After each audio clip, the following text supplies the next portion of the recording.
दोस्तों, कहानी की शुरुआत साल 1997 से होती है, जहाँ पर एक गाड़ी में एक जिन नाम के लड़के की आंख खुलती है। हर समय जिन अपनी माँ, अपने पिता और अपने बड़े भाई यूसुफ के साथ रहता है। तभी हमें पता चलता है कि ये सब लोग दोस्तों एक नए घर में शिफ्ट हो रहे हैं। जब वो अपने नए घर पर पहुँचते हैं तो जिन को ये घर जाना पहचाना सा लगता है, जबकि उसने तो इस घर को पहले कभी देखा ही नहीं था। उसे ऐसा लगता है जैसे उसने इस घर को अपने अतीत में देख रखा हो।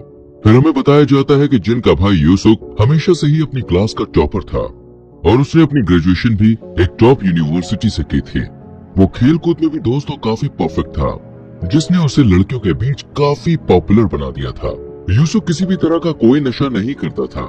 वहीं दूसरी तरफ जिन एक एवरेज बच्चा था और उसे अक्सर मेंटल ब्रेकडाउन होते रहते थे, जिसके लिए उसे रोज दवा लेनी पड़ती थी।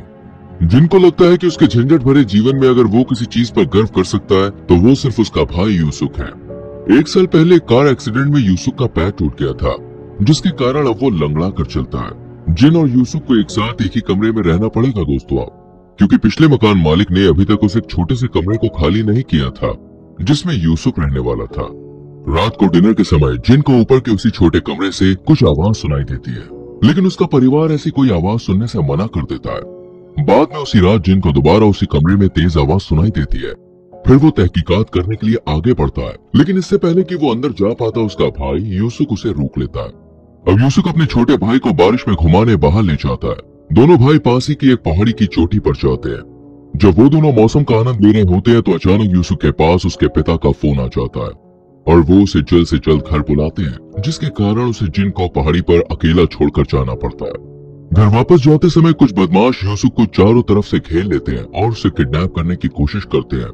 यूसुफ उन्हें मुंह तोड़ जवाब देता है और तभी इसी बीच जिन की नजर इस झगड़े पर पड़ती है। जिन अपने भाई को बचाने की पूरी कोशिश करता है, लेकिन बदमाश यूसुफ को ले जाने में कामयाब हो जाते हैं। घबराया हुआ जिन घर वापस आता है और मानसिक तनाव से बाहर निकलने के लिए सबसे पहले इस हादसे के बारे में अपने माता पिता को बताता है। फिर जिन एक सपना देखता है जिसमें किसी से मोटे तौर पर पूछताछ की जा रही थी। तभी अचानक जिन की आंख खुल जाती है और वो अपने आप को माता पिता के बगल में पाता है। अगले सीन में जिन डिटेक्टिव से बात करता है और उन्हें किडनैपर्स की वैन का नंबर बताता है। हालांकि डिटेक्टिव्स बताते हैं कि ऐसा कोई नंबर तो मौजूद ही नहीं है। इसी तरह कई दिन बीत जाते हैं, लेकिन परिवार के पास फिरौती के लिए कोई भी कॉल नहीं आता। एक दिन जिन को उस छोटे से कमरे से वही आवाज वापस सुनाई देती है और उसे किसी से पूछताछ किए जाने वाला सपना दोबारा से दिखाई देता है। तभी अचानक 19वें दिन यूसुफ सही सलामत घर लौट आता है। हालांकि उसे पिछले 19 दिनों से कोई भी घटना याद नहीं थी। डॉक्टर्स का मानना है कि ये एक भूलने की बीमारी के कारण होता है और इसमें परिवार सिर्फ एक चीज कर सकता है और वो है इंतजार। उस रात जिन यूसुफ को घर से बाहर निकलते हुए देख लेता है। अगले दिन किसी कारणवश जिन अपनी दवा लेना भूल जाता है। नाश्ते के समय जिन यूसुफ से पूछता है कि कल रात चुपके से तुम कहाँ गए थे, जिस पर यूसुफ बाहर जाने से इनकार कर देता है। जब यूसुफ बाहर जाता है तो जिन को थोड़ा अटपटा लगता है, क्योंकि यूसुफ लेफ्ट पैर के बजाय राइट पैर से लंगड़ा कर चल रहा था। आज रात जिन अपनी स्टडी टेबल पर ही सो जाता है और इसी मौके का फायदा उठाकर यूसुफ एक बार फिर से बाहर जाने के लिए तैयार हो जाता है। इस बार यूसुफ ये सुनिश्चित करता है कि जिन गहरी नींद में है या नहीं। यूसुफ जिन की आंख के पास एक पेंसिल की लेड को बाहर निकालता है और वो तब तक नहीं रुकता जब तक कि वो पेंसिल की लेड नीचे न गिर जाए। यूसुफ के चले जाने के बाद हमें पता चलता है कि जिन जाग रहा है और वो टैक्सी में अपने बड़े भाई का पीछा करना शुरू कर देता है। गाड़ी यूसुफ को एक बाजार में छोड़ती है, जहां वो अपने मुंह में एक जली हुई सिगरेट लेकर आगे बढ़ता रहता है। जिन यूसुफ को दो आदमियों से बात करते हुए देखता है, जिन्हें देखकर वो समझ जाता है कि ये तो वही डिटेक्टिव्स हैं जो पहले उसके घर में पूछताछ करने आए थे। जिन जल्द ही पकड़ा जाता है और यूसुफ उसे पीछे से आकर बेहोश कर देता है। अगले दिन जिन अपनी स्टडी टेबल पर ही उठता है। तभी यूसुफ को बिस्तर पर देखकर जिन घबरा जाता है। वो जल्दी से अपने आप को बाथरूम में बंद कर लेता है। तब यूसुफ जिन से पूछता है, तुमने खुद को बाथरूम में बंद क्यों कर लिया? तो जिन उसे कल रात के बारे में सब कुछ बताता है, जिस पर यूसुफ उससे कहता है कि तुमने फिर से कोई सपना देख लिया है। हालांकि जिन जोर देकर कहता है, मैं अपने होशो आवाज में हूँ और मैं जानता हूँ कि मैं क्या कर रहा हूँ। जब यूसुफ उसे जवाब देना बंद कर देता है तो जिन चुपचाप एक एल्यूमिनियम पाइप लेकर बाथरूम से बाहर निकलता है। हालांकि जल्द ही यूसुफ उस पर हावी हो जाता है और उसे शांत करने की कोशिश करता है। यूसुफ उससे कहता है कि पेंसिल से लेकर टैक्सी तक जो कुछ भी तुम कह रहे हो वैसा कुछ भी नहीं हुआ है। फिर यूसुफ जिन से पूछता है कि कल तुमने अपनी दवाई ली थी, जिसे सुनकर जिन शांत हो जाता है, क्योंकि उसे याद आता है कि कल उसने अपनी दवाई नहीं ली थी।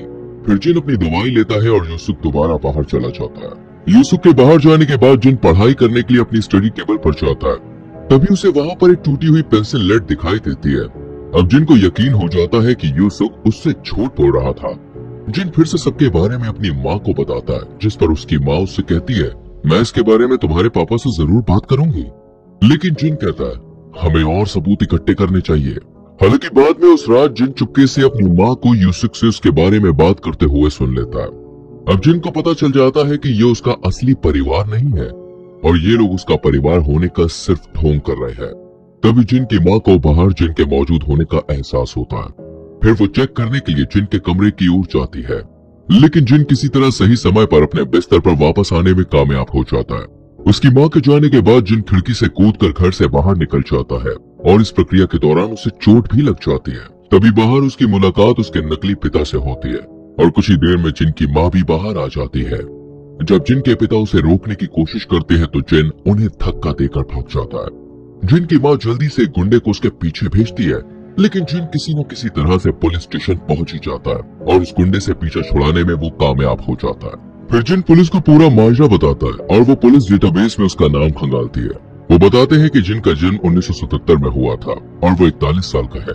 हालांकि जब जिन जोर देकर कहता है कि वो 41 साल का नहीं 21 साल का है, इस पर एक पुलिस अधिकारी उससे पूछता है कि चलो तुम ये बताओ कि ये कौन सा साल है, जिस पर जिन जवाब देता है कि ये 1997 है।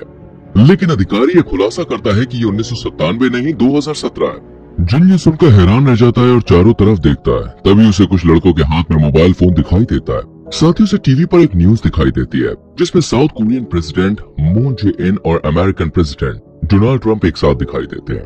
और जिन जब अपने आप को आईने में देखता है तो वो महसूस करता है कि वो तो सच में 41 साल का है। कंफ्यूज जिन अपने नकली परिवार का सामना करने के लिए घर वापस आ जाता है। घर में उसे उसी छोटे कमरे से रेडियो की आवाज आती है जिसे अब एक क्राइम सीन में बदल दिया गया था। तभी जिन का परिवार उसके सामने आता है और उसका भाई होने का नाटक करने वाला लड़का जिन को बताता है कि जिस कमरे में वो खड़े हैं उस कमरे में 20 साल पहले एक टीनेज लड़की और उसकी माँ की हत्या कर दी गई थी। जब पुलिस कई सालों तक हत्यारे को पकड़ने में नाकाम रही तो मामला ठंडा पड़ गया। इसलिए पीड़ितों के परिवार ने हत्यारे को ढूंढने के लिए नकली यूसुफ को काम पर रखा। फिर थोड़ी तहकीकात करने पर उस हत्यारे की पहचान जिन के रूप में हुई। यहाँ से सीन फ्लैशबैक में शिफ्ट होता है जहाँ हमें दिखाया जाता है कि उस हत्या करने वाली बात को कबूल करने के लिए जिन को किडनैप कर लिया गया था और उसे बुरी तरह से पीटा गया था, लेकिन जिन ने अपनी बेगुनाही बरकरार रखी। साइकेट्रिस्ट पार्क का जिन का फर्जी पिता इन्वेस्टिगेशन टीम को बताता है कि जिन अपनी याददाश्त खो चुका है क्योंकि ये घटना बहुत ही दर्दनाक थी। इन्वेस्टिगेशन टीम साइकेट्रिस्ट पार्क से कहती है कि क्यों न जिन को हिप्नोटाइज करके वापस 1997 में भेज दिया जाए, क्योंकि उन्हें उम्मीद थी कि अगर जिन उन हत्या की घटनाओं को फिर से देखेगा तो हो सकता है कि उसकी याददाश्त वापस आ जाए और वो उन्हें बता सके कि उस दिन क्या हुआ था। इधर सब कुछ प्लान के मुताबिक ही चल रहा था, लेकिन उस रात जिन ने यूसुफ का अपहरण होते हुए देख लिया था। दरअसल यूसुफ को धोखाधड़ी के केस में गिरफ्तार किया गया था और वो 19 दिनों तक भी इसलिए गायब था क्योंकि उतने समय में वो जेल में था। पर फिर 19 दिन पूरे होने के बाद वो जमानत पर बाहर आ गया। तभी इस बात का खुलासा होता है कि उस छोटे से कमरे से आ रही आवाज किसी और की नहीं बल्कि उन इन्वेस्टिगेटिंग ऑफिसर्स की थी जो वहाँ पर काम कर रहे थे। अब कहानी वापस प्रेजेंट में आ जाती है। यूसुफ जिनको एक ऐसी जगह ले जा रहा था जहाँ उसे उन 2 मासूम जानों की मौत की कीमत चुकानी पड़ेगी। जिन अपनी बेगुनाही बरकरार रखता है और वैन से बाहर कूद जाता है। यूसुफ उसका पीछा करता है लेकिन आखिर में उसकी गाड़ी एक पेड़ से जाकर टकरा जाती है। वहीं दूसरी तरफ जिन को भी एक अजनबी ट्रक टक्कर मार देता है जिसके कारण उसकी 1997 की याददाश्त वापस आ जाती है। यहाँ से सीन शिफ्ट होता है और हमें 1997 में फिल्म का शुरुआती सीन दिखाया जाता है। उस समय जिन अपने असली माता पिता और अपने बड़े भाई यूसुफ के साथ था।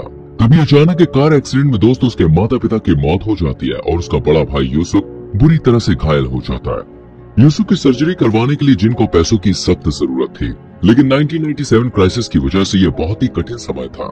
हताश जिन नौकरी की तलाश में ऑनलाइन जाता है जहाँ एक अनजान व्यक्ति उसे मैसेज करता है कि अगर वो किसी की पत्नी को मार देता है तो वो उसे मुंह मांगी रकम देने का वादा करता है, लेकिन जिन को घर में मौजूद बाकी 2 बच्चों को बिल्कुल सुरक्षित छोड़ना होगा। बताए गए घर में पहुंचने के बाद जिन की अंतरात्मा उसे इस काम को अंजाम देने की इजाजत नहीं देती। वो यहाँ से जाने ही वाला था, लेकिन तभी दोनों माँ बेटी जिन को देख लेती है और जोर जोर से चिल्लाने लगती है। जिन घबरा जाता है और हड़बड़ाहट में वो दोनों माँ बेटी को मार देता है। तभी एक छोटा बच्चा बाहर आता है और जिन को देख लेता है, लेकिन जिन उसे वापस अपने कमरे में जाने के लिए कहता है। जैसे ही जिन इस घर से आने लगता है तो उसे पता चलता है कि ये तो उसी डॉक्टर का परिवार है जो उसके भाई यूसुफ का इलाज कर रहा था। अब जिन उस अनजान आदमी से मिलता है जो कि असल में उसके भाई का डॉक्टर था, और अब जिन ये जानने की कोशिश करता है कि ये डॉक्टर अपने ही परिवार को क्यों मरवाना चाहता था। फिर डॉक्टर उसे बताता है कि पैसों की कमी ने उसे बैंक करप्ट कर दिया था और उसने अपने बच्चों को बेघर होने से बचाने के लिए अपनी पत्नी के नाम पर कई सारे इंश्योरेंस पॉलिसी ले रखे थे। अब चूंकि जिन ने न केवल उसकी पत्नी बल्कि उसकी बेटी को भी मार दिया था, इसलिए डॉक्टर उससे कहता है कि अब उसका भाई यूसुफ भी मारा जाएगा। इसको लेकर उन दोनों के बीच हाथापाई शुरू हो जाती है और तभी गलती से जिन डॉक्टर को छत से नीचे की ओर धकेल देता है और डॉक्टर की भी मौत हो जाती है। तभी फिल्म वापस प्रेजेंट में आती है और जिन अपने आप को एक हॉस्पिटल में पाता है। जो लड़का जिन को वैन में कहीं लेकर जा रहा था वो उस दुर्घटना में किसी तरह से बच गया था और वो जिन को जहर देकर मारने की कोशिश करता है, लेकिन तभी जिन उससे कहता है कि मेरी याददाश्त वापस आ चुकी है। तभी वो लड़का खुलासा करता है कि वो वही छोटा बच्चा है जिसे जिन ने 20 साल पहले उसकी माँ और उसकी बहन को मारने के बाद छोड़ दिया था। उसके माता पिता और उसकी बहन के गुजर जाने के बाद उसके रिश्तेदारों ने उनके सारे पैसे हड़प लिए थे और एक अनाथालय में थोड़ा बड़ा होने के लिए छोड़ दिया था। वो जिन से कहता है कि उस दिन तुमने मुझे क्यों नहीं मारा, काश तुमने उस दिन मुझे मार दिया होता तो आज मुझे ये दिन देखना नहीं पड़ता। और वो जिन से पूछता है कि क्या उन हत्याओं की प्लानिंग उसके पिता ने बनाई थी, जिस पर जिन उसे झूठ बोलता है और पूरी जिम्मेदारी खुद पर ले लेता है, लेकिन वो लड़का उस पर विश्वास नहीं करता। अब चूंकि जिन को एहसास हो जाता है कि सच में उसने एक मासूम परिवार की जान ली थी, इसलिए वो खुद को एक जहरीली सुई इंजेक्ट कर लेता है जिससे उसकी मौत हो जाती है। वहीं दूसरी तरफ उस लड़के को भी अब अपने परिवार के असली हत्यारे के बारे में पता चल चुका था, इसलिए वो भी हॉस्पिटल की खिड़की से कूदकर आत्महत्या कर लेता है और यहाँ पर फिल्म खत्म हो जाती है।